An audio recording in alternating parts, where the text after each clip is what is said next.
teenage boy with big dreams, and a woman, his teacher, who would change his life forever. A quiet school in France. No one expected it. Not his parents, not her family, not the world, but love doesn't follow rules. And this story? It broke all of them. This is the story of Emmanuel and Brigitte, a story of courage, of passion, and of choosing your own path, no matter what anyone says. Are you ready? Let's begin. Chapter 1. Macron's Early Life and School Days. He was born in a small city in France, Amiens.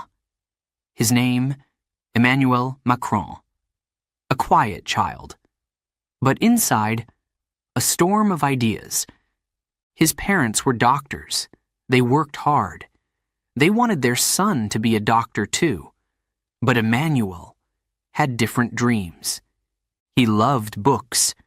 He read for hours, alone in his room, history, poetry, and politics. The words made him feel alive. But it wasn't just books.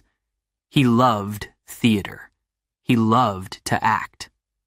On stage, he felt free, powerful, like he could be anyone.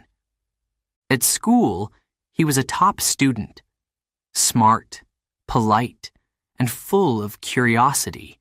He always asked questions, sometimes too many. But he wasn't like the other boys. He didn't like sports much.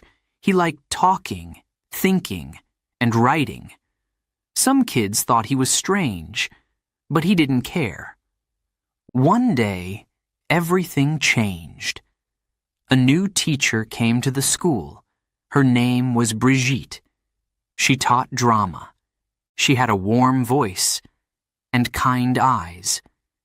She saw something special in Emmanuel. He was only 15. She was 39.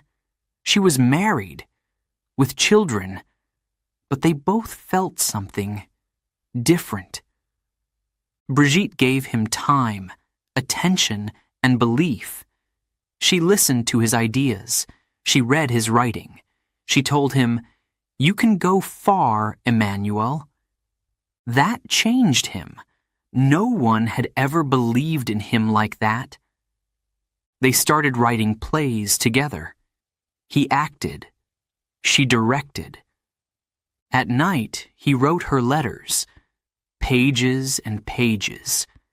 His heart was speaking, and she was listening. But people started to talk. Isn't she too old for him? She's his teacher. What is going on between them? At school, there were whispers. At home, there was anger. His parents were worried. They sent him away to Paris, far from Brigitte, far from the rumors. But distance could not break the bond.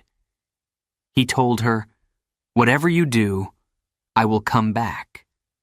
I will marry you." She didn't believe it. Not at first. But he was serious. He was in love, and he was not afraid. In Paris, Emmanuel studied harder than ever. Philosophy, politics, public speaking. He became stronger, sharper, more focused. But in his heart, she was still there. Every word, every lesson, every memory. The other students saw him as different. He was always working, always thinking, but he didn't care. He had a goal. Years passed. He turned 18. He was free to make his own choice. And he chose her, Brigitte. It was not easy, but he was ready for the fight, for love, for his future. This was just the beginning. Chapter 2. How he met Brigitte, his teacher. Emmanuel walked into the drama class. He didn't know this day would change his life. The classroom was warm. Light filled the windows. And there she was, Brigitte. She smiled, not like other teachers. Her smile was open, kind, alive. She was full of energy. Her voice was soft, but strong. She moved like someone who loved every moment. "Welcome to theater," she said. And from that first word, Emmanuel was listening. He was only 15, but he already felt older inside. He had read books most teenagers didn't understand. He had dreams, big dreams, and Brigitte saw it. She watched him closely in class. She saw his passion. She gave him roles in the school plays. "You," she said one day, "have something special." He looked down, shy, but inside, his heart beat faster. They started to talk, more and more, about art, poetry, politics, love. She was his teacher, but she also became his friend. Sometimes, after school, they stayed late, rehearsing plays, writing scenes together, sharing thoughts.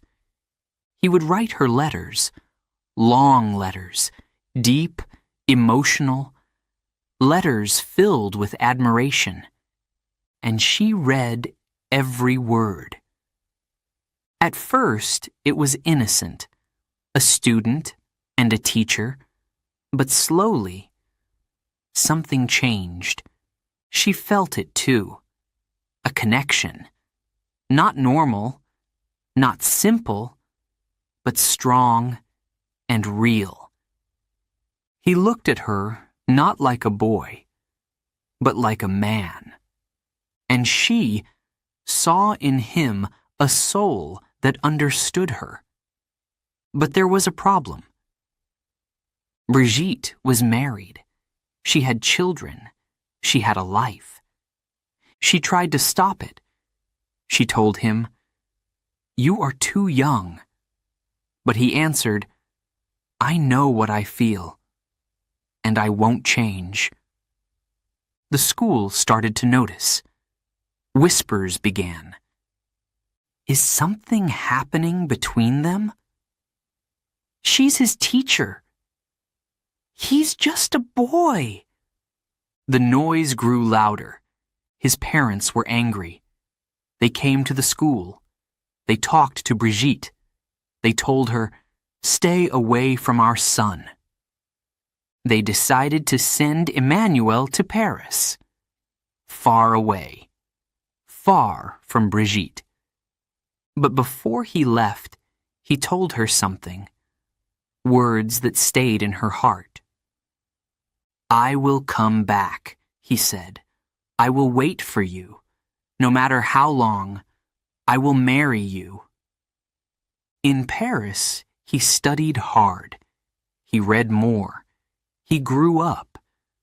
But every day, he thought of her. Brigitte stayed in Amiens. She tried to forget, but she couldn't. His letters kept coming, his words full of fire. She tried to be strong, to do the right thing, but the heart does not follow rules. Years passed. He became a man, and he returned. He still loved her. And this time, she said yes. It was not an easy story. People judged them. Some laughed, some were angry, but they chose love. they chose each other. A boy and his teacher. A woman and her brave choice. And their story had just begun. Chapter 3. The difference in age and how society reacted. She was 24 years older than him. Yes, 24 years. He was still a teenager. She was already a mother. She had 3 children and a long life behind her. He was just starting. To many people, it was strange, unbelievable, even wrong. At first, it was a secret. But secrets don't stay quiet for long. People in the school whispered, "Did you hear? Is it true? He's in love with her?" Teachers talked. Students stared. Parents were angry. His family was shocked. His mother cried. His father asked, "Why her, Emmanuel? Why someone so much older?" He answered, "Because I love her." But love was not enough for the world. Not yet. Brigitte was in pain. She was afraid, not for herself, but for him. What if I hurt his future? She thought. What if he changes his mind? Everyone told her to stop, to leave, to protect him from a mistake. But deep inside, she knew. This was not just a mistake. This was something rare. Still, she waited. She stayed away. But his words kept coming. He wrote, "I don't care what people say. I know what I feel. I will fight for you."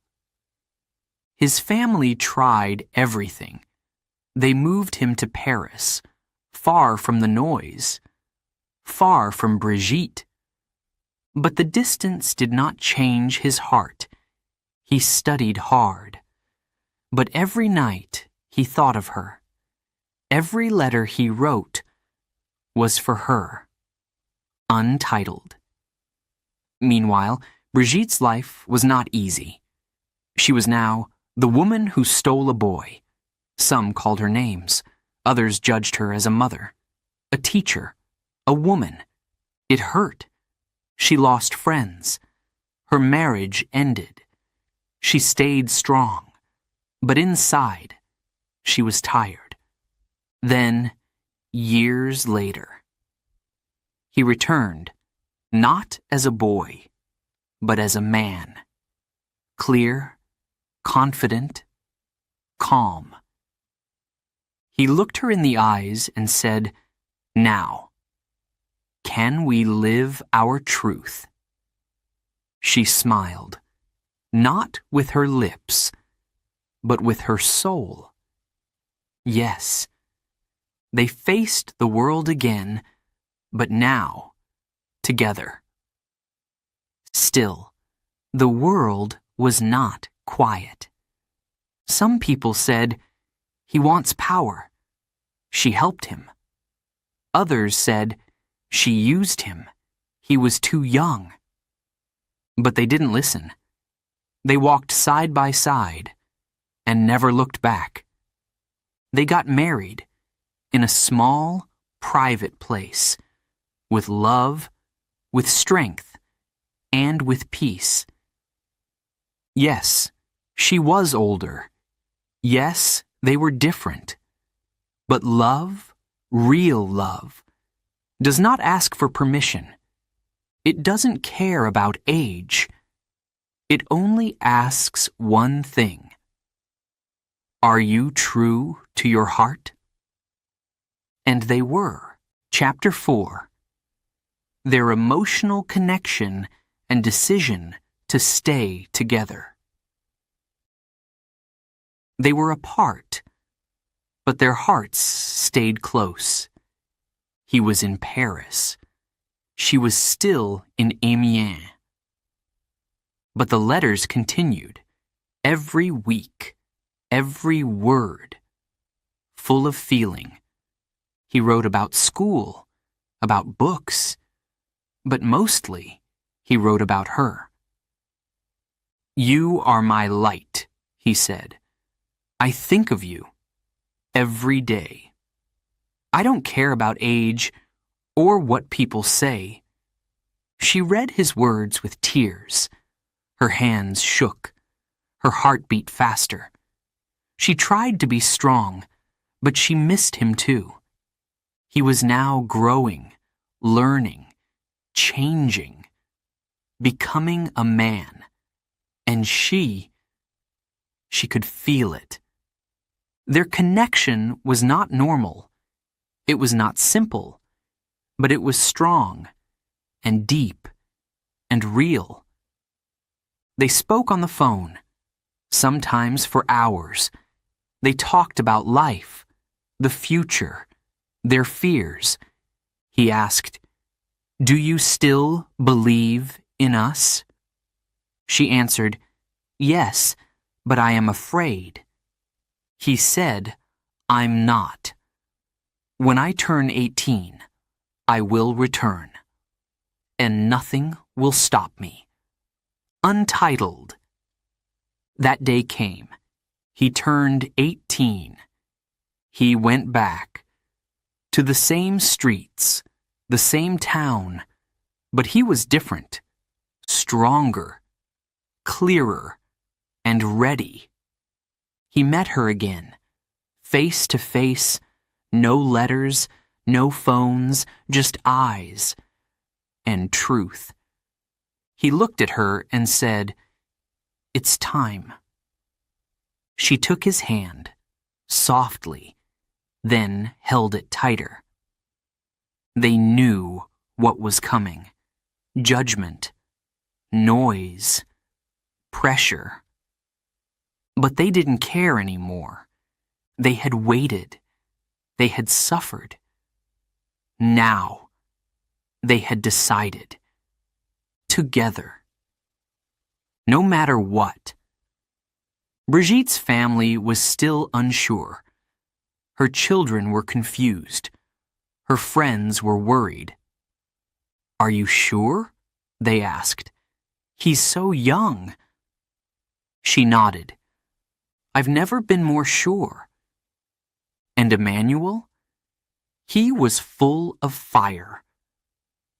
"I will protect this love," he said, "with my whole life." Some laughed. Some were angry. Some just didn't understand.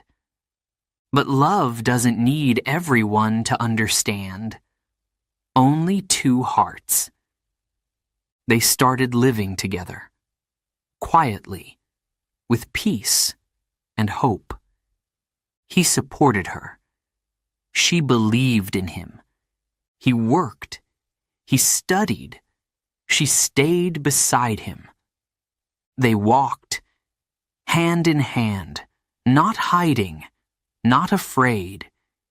Years passed, and people saw something new. Not just a young man in love, but a strong pair, built on trust, built on courage. It wasn't easy, but it was worth it. Because when two people fight for each other, when they wait and choose, that love becomes unbreakable. In Chapter 5, the journey to politics and the challenges they faced. Emmanuel was ready. He had love, he had support. Now, he needed a mission. Politics. He wanted to change things, not later. Now. He studied economics. He worked in finance. He met important people. But he never forgot why he started. He wanted to help people. He wanted a better future. He wanted to build something new. Brigitte was always there, not in front, but always close, in the shadows. She helped him write speeches. She listened to his ideas. She gave him courage. When he felt tired, she lifted him. When he had doubts, she believed. He would say, "Brigitte, you are my strength," and she would smile, untitled. But the road was not easy. He was young, too young, some said.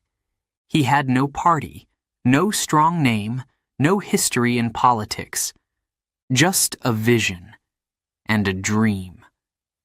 Some laughed. "He will never win," they said. Others attacked him. "He's a banker. He's too close to the rich." Some even attacked Brigitte. "She is too old. She controls him. She is the real power." But they stayed calm. They stayed focused, together. He started a new movement. He called it En Marche. It meant forward, and it was not just a name. It was a call to move, to act, to believe in something better. He traveled across France. He listened to people. He spoke with energy and hope. Many were surprised. Who is this man? Why do his words feel different? And behind every word was Brigitte. She was at every event. She read every paper. She knew every step. She was his partner, in love and in purpose. But the pressure was strong. Long days, tough questions, big decisions. He got tired, but never gave up. Brigitte was always there, a quiet voice, a calm smile, a deep strength. They didn't have a normal life. No long dinners, no peaceful walks, only work, only the mission. But they didn't complain, because they had each other. And more than that, they had a dream of change, a dream of building something good, together. They didn't care about noise. They didn't fear judgment. They walked forward, step by step, until something happened. The country listened, the people watched, and slowly they started to believe. Could this young man, with this older woman by his side, really become the next leader of France? The answer was not clear. Not yet. But one thing was sure. They had already come so far, and the journey was not over. Not yet. Chapter 6. Media attention and public pressure.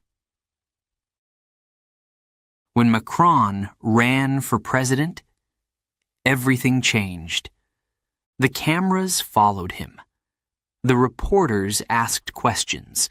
The headlines screamed his name. He was everywhere.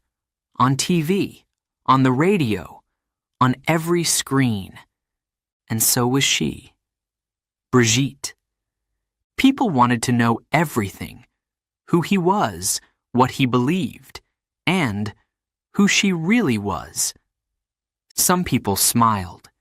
They said, "What a modern couple." True love? But others were not so kind. Some laughed. "He's just a boy with his teacher." "She's too old." It's not normal. They talked about her clothes, her face, her past, not her mind, not her heart, not her support. Brigitte read the papers. She saw the comments, and it hurt. She was not a politician. She didn't want power. She just wanted to stand by him. But now, the world was watching. Emmanuel stayed calm.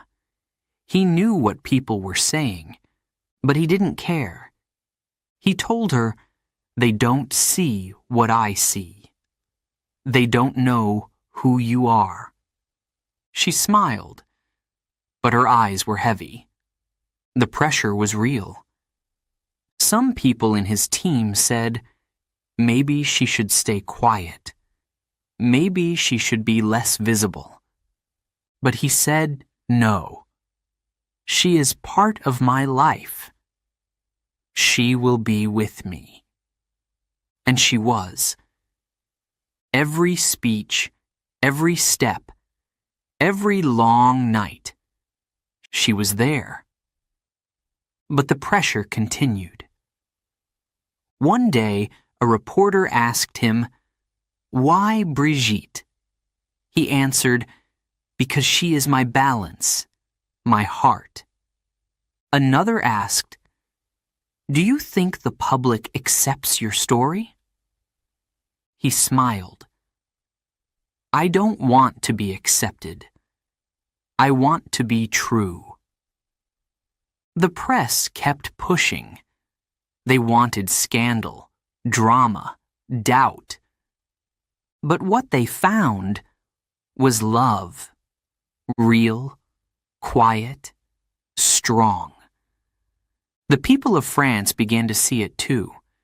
They saw how she looked at him and how he looked at her. Not like a student and teacher, not like a man and an older woman, but like two souls who had walked through fire and stayed together. Still, it was not easy. Fame is a loud storm. It shakes you. It tries to change you. But Brigitte and Emmanuel held on. They took quiet walks when no one watched. They spoke in whispers before each event. They reminded each other, this is us. This is real. And when the lights went off and the voices faded, they were just two people. In love, tired, but strong. The public slowly changed. Some began to say, maybe it doesn't matter. Maybe it's beautiful. The media could not break them. The pressure could not divide them, because their bond was not built for the cameras. It was built long ago, in letters, in tears, in courage. And now, it stood like stone, unshaken, unbroken. Chapter 7. How Love and Ambition Helped Them Stay Strong. They faced storms, big storms, loud voices, harsh words, public judgment. But they stayed together, like roots, deep in the ground, strong, even when the wind blew hard. How? Because of love and ambition. They had both. Love gave them comfort. Ambition gave them direction. Brigitte loved Emmanuel deeply. She saw him not just as a husband, but as a man with a mission. He was born to lead, to speak, to change things, and she was ready to help him do that. She read his speeches. She trained with him. She walked by his side. "Don't forget who you are," she said.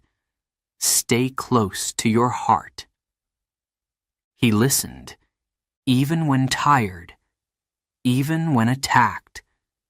He listened, because her words were his light. Ambition is not a quiet thing. It pushes. It demands. It keeps you moving, even when you want to stop. Macron wanted to change France. Not just talk, act. He dreamed of jobs, of new schools, of hope. He wanted the country to grow. And Brigitte, she wanted that too. They were not just lovers. They were partners, teammates. They fought. Sometimes. They disagreed, of course. But deep down, they trusted each other. When one was weak, the other was strong. When one was tired, the other gave strength. This balance, this connection, helped them stay strong. People watched them. Some called them unusual. Some said, "It will never last." But years passed, and still, they were there, holding hands, facing cameras, living their truth. And behind closed doors, they laughed, they rested. They were just two people in love. Many couples break in the face of pressure, but not them. Because they believed in each other, because they had a purpose. Macron once said, "I could never do this without Brigitte." She answered, "I believe in you more than anyone." Their words were simple, but powerful, because real love doesn't need big words. It needs action. And they showed it every single day. Through the long nights, through the noise, through the heavy work, they stood together. And people began to understand. This was not just a story of politics. It was a story of love, of ambition, of strength.